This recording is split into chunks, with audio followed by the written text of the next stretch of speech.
Hello everybody, Jennifer Maker here. It's a beautiful day to make an adorable shadow box with its own heart-shaped frame. And I'll show you how to make your own with just some cardstock and some fairy lights. That's right, you don't even need glue or tape. It's easy and fun.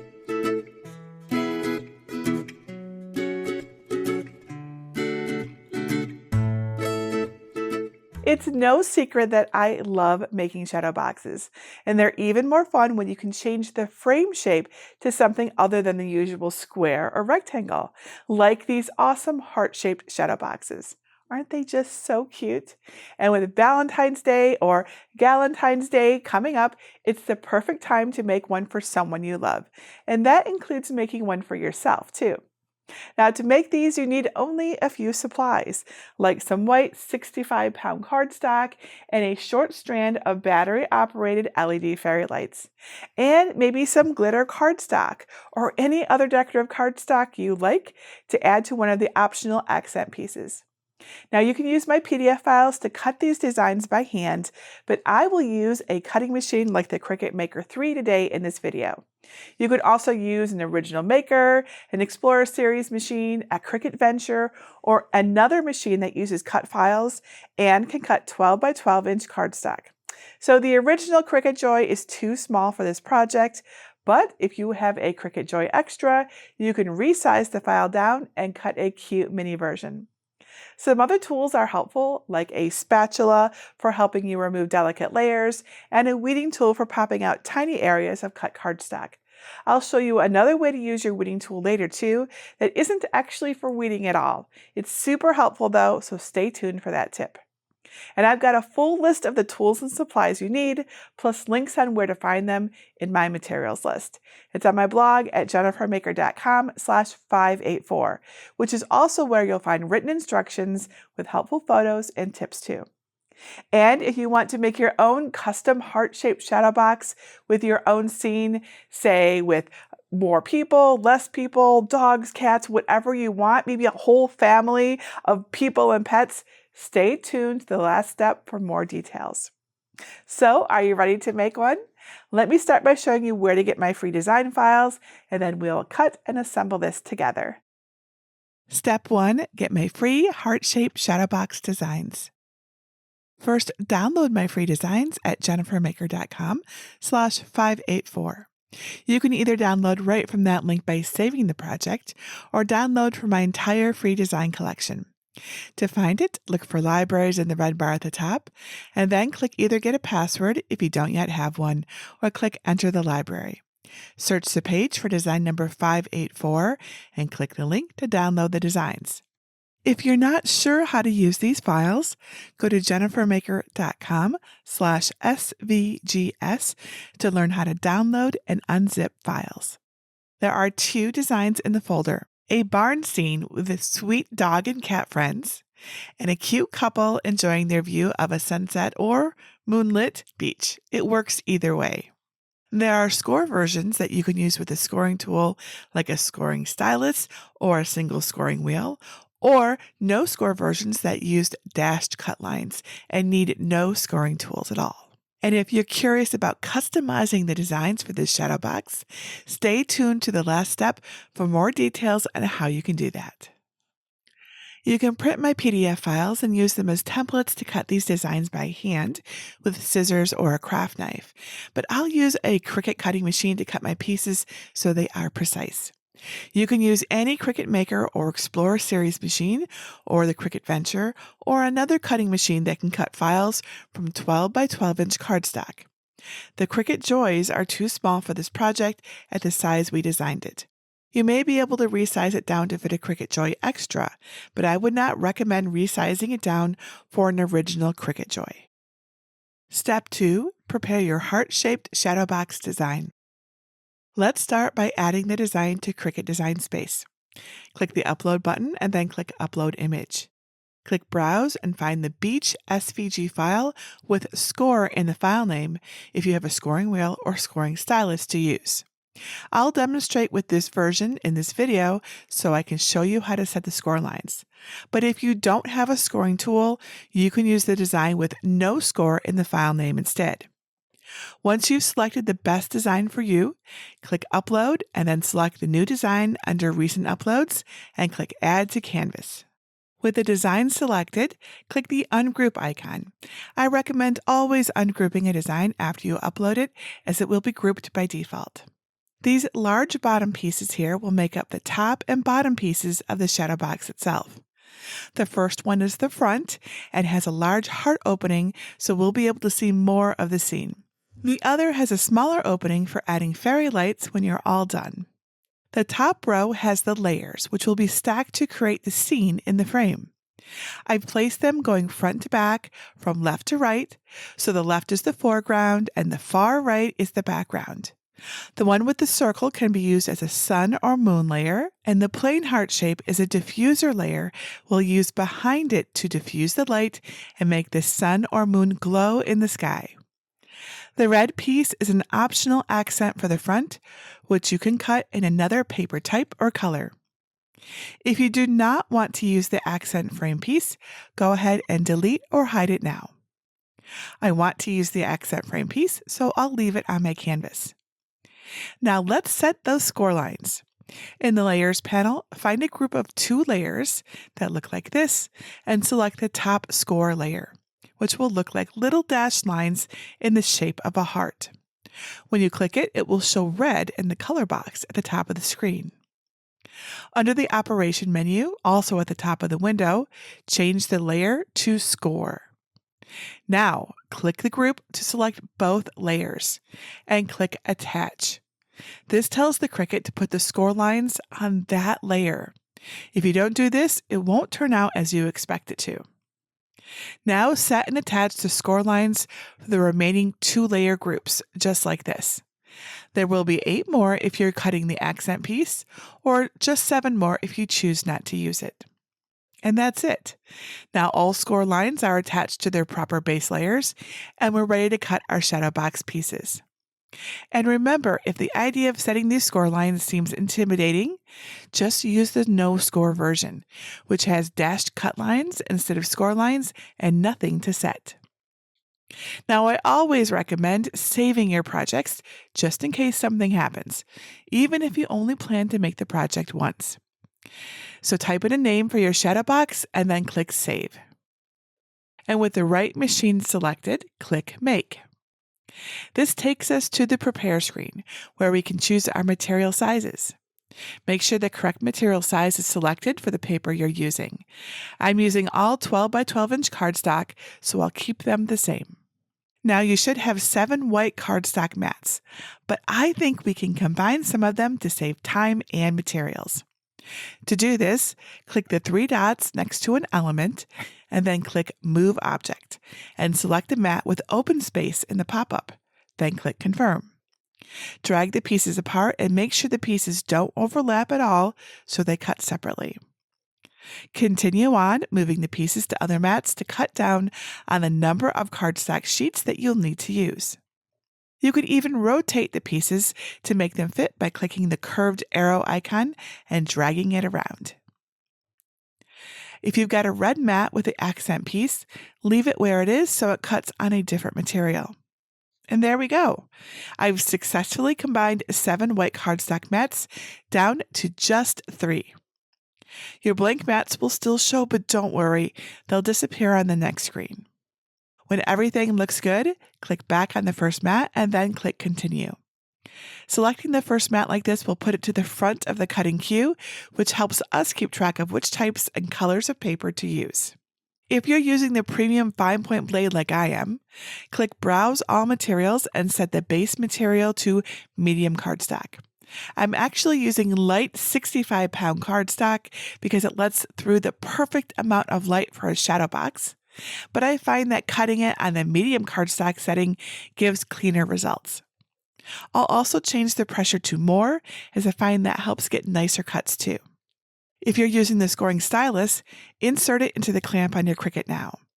If you're on a Cricut Maker, you may notice it defaults to the scoring wheel, but you can click Edit Tools in Cricut Design Space to swap from the scoring wheel to the scoring stylus if you want. And if you're using the single scoring wheel, Design Space will prompt you to insert it when it's time. Now place your matching cardstock face up on a green standard grip machine mat. To help with those intricate cuts, use a brayer to make sure it's fully and evenly adhered. And then load the machine mat into your Cricut. And press the flash and go button to begin cutting. If you're prompted, insert or remove blades and scoring tools as you go. When the scoring and cutting are completed, unload the mat. Then flip your mat over onto your work surface and gently bend the mat away from your cardstock to release the paper without ripping or tearing.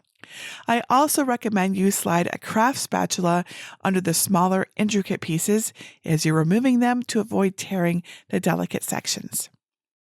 And a weeding tool is also handy to pop out small bits of remaining cardstock from the pieces. As you unload the pieces, lay them out face up on your work surface to keep everything organized.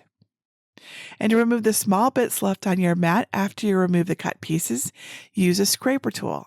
This is faster than removing them by hand, and you want to be sure to remove them for future cuts, or they can cause issues with getting clean cuts. Now continue on, choosing the medium cardstock setting for the rest of your plain white cardstock mats. When you get to the accent piece, if you're cutting one that is, select the correct setting for your material. I'll choose the glitter cardstock setting with more pressure. I always get good results this way. And I'll use this pretty red glitter cardstock because it feels like Valentine's Day, which is coming up soon. Use a brayer to adhere the material well, just as we did before. The brayer really pushes your paper down into the adhesive on the mat and will help you get a better cut, especially if you're using a thicker material like this glitter cardstock. Then cut and remove your pieces just like the others. When all your pieces are cut, it's time to assemble your shadow box. Step 3. Assemble your heart-shaped shadow box. First, find one of the plain white cardstock inner layer pieces with tabs. I'll start with the back, so that's the piece with the sun or moon circle cut out.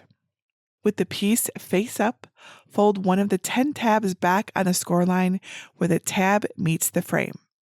Try to make the creases as straight as possible. And use a scraper tool to make the folds nice and crisp. Now fold the next score line on the tab back. Then fold the last score line after that. Now roll the tab into a triangle or a square shape like this. Pinch it together with your fingers so it stays rolled. Do the same with the other tabs around the edges of the layer. Then do the same thing with the other 5 inner shadow box layers. When the layers are stacked, these rolled tabs will serve to space your layers apart inside your shadow box. Next, find the heart-shaped box piece with a small heart cutout and long strips on each side. This is the back of the shadow box, and the heart cutout is where you'll insert the fairy lights later on. Holding it face up so the long strip on the left has a tab at the top with smaller tabs attached, and the strip on the right has a slot in the same spot.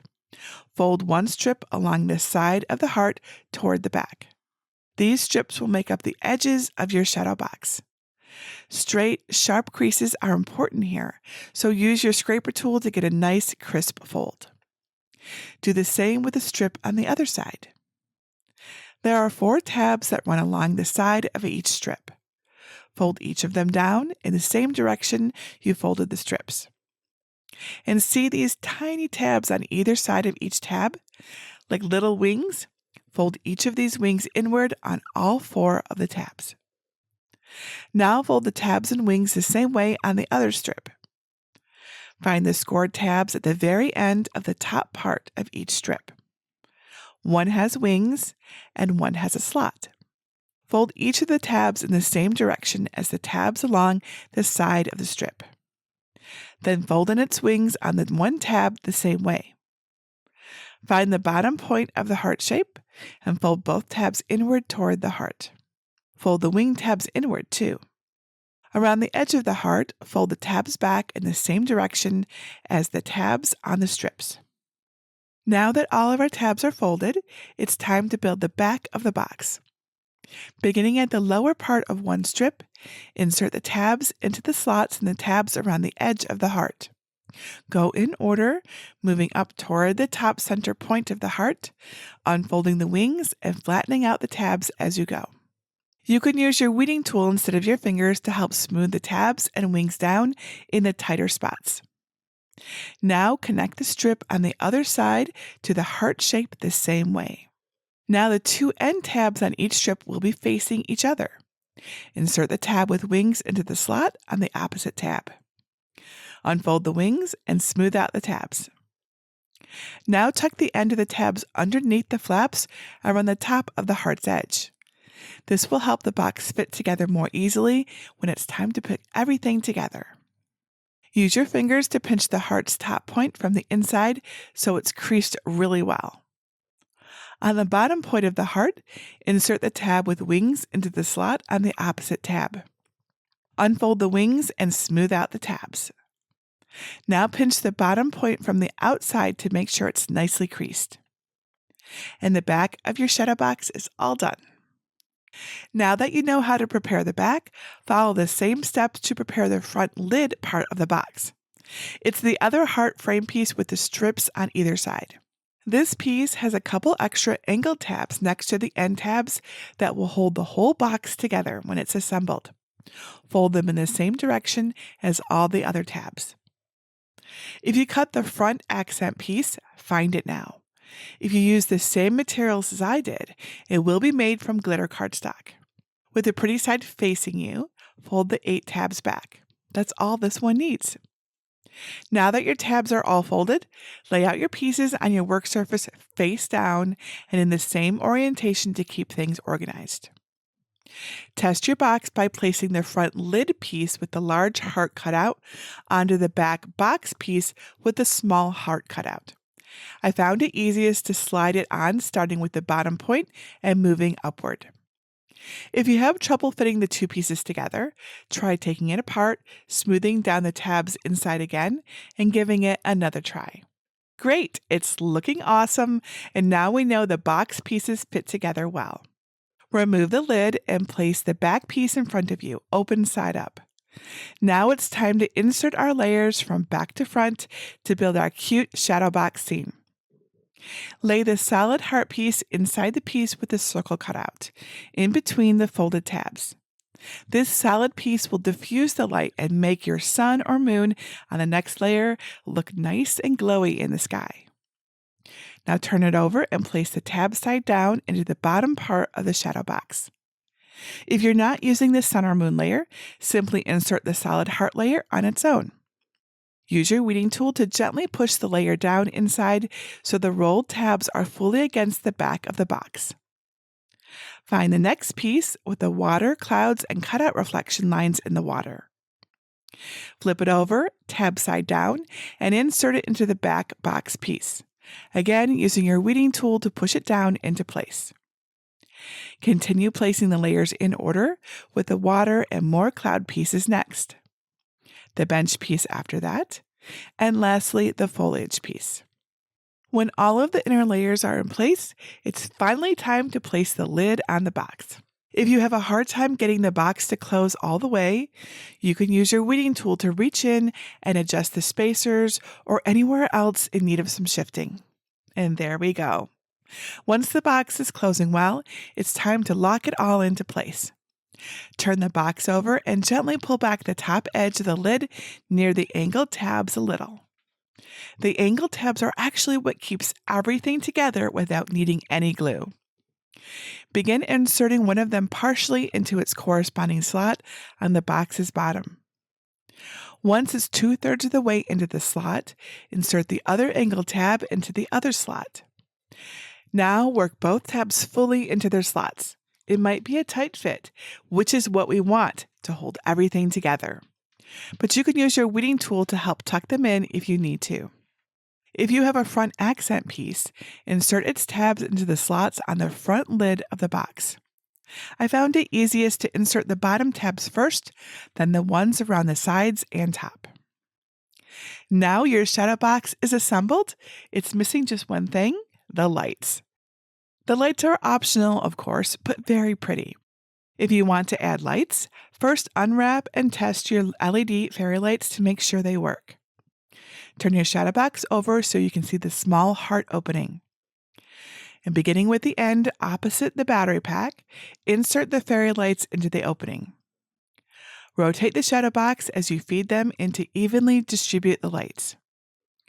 When you reach the end of the strand, you can tuck the end and battery pack inside. Or you can stick a glue dot to the back of the battery pack and attach it to the back of the shadow box. Now it's hidden, but you can still access the switch easily to turn it on and off. If you attach the battery pack, keep the side with the screws face up so you can change the batteries if you need to. Step 4, show it off. Here are what my finished heart-shaped shadow boxes look like. Aren't these just so cool? Step 5, customize it. If you love these heart-shaped shadow boxes, but wish you could customize one with a different setting, figures, elements, or theme, I have a way you can do that. You can get the custom templates and elements toolkit I made and learn how to create your own custom scene through a special program called Advance with Jennifer Maker. The Advance program helps you advance your crafting skills by teaching you how to make these popular designs unique and special through tutorials and templates, as well as give you advanced access to my vast library of designs, projects, and resources. I may or may not be accepting new members into the Advanced program at the time you see this, but if you're interested, go to jennifermaker.com/advance to learn more and see how it all works. Didn't these turn out so cute? They make awesome little decorations, and you can totally wow your Valentine with this amazing little shadow box. They're going to absolutely love it and be so impressed that you made it yourself. Now, when I was making my shadow boxes, I found it really helpful to use a super clean premium fine point blade and a nice and sticky green standard grit machine mat. These are the keys to getting super clean, intricate cuts on your shadow box layers. I also really recommend using a scoring tool in the score version of the file because it makes assembly a bit easier. It's optional, of course, but I really find the results to be better looking with a score tool. And remember, there's one more design in the collection for you. The barn scene uses the same steps as the others, and there are some reference photos in the tutorial on my blog post over at jennifermaker.com/584. And the blank heart-shaped shadow box template to customize any way with any number of people or pets, or really anything you can imagine, is over at jennifermaker.com/advance. Now, if you have any questions about working with your cardstock, your Cricut cutting machine, or anything else craft-related that you think I can help you with, please let me know. You can leave your question below this video or ask over in our Cricut Crafters group at jennifermaker.com/cricketcrafters. And be sure to share your photos of finished shadow boxes too, because I love to see them. And that's it for today. Until next time, this is Jennifer Maker reminding you to craft a life you love.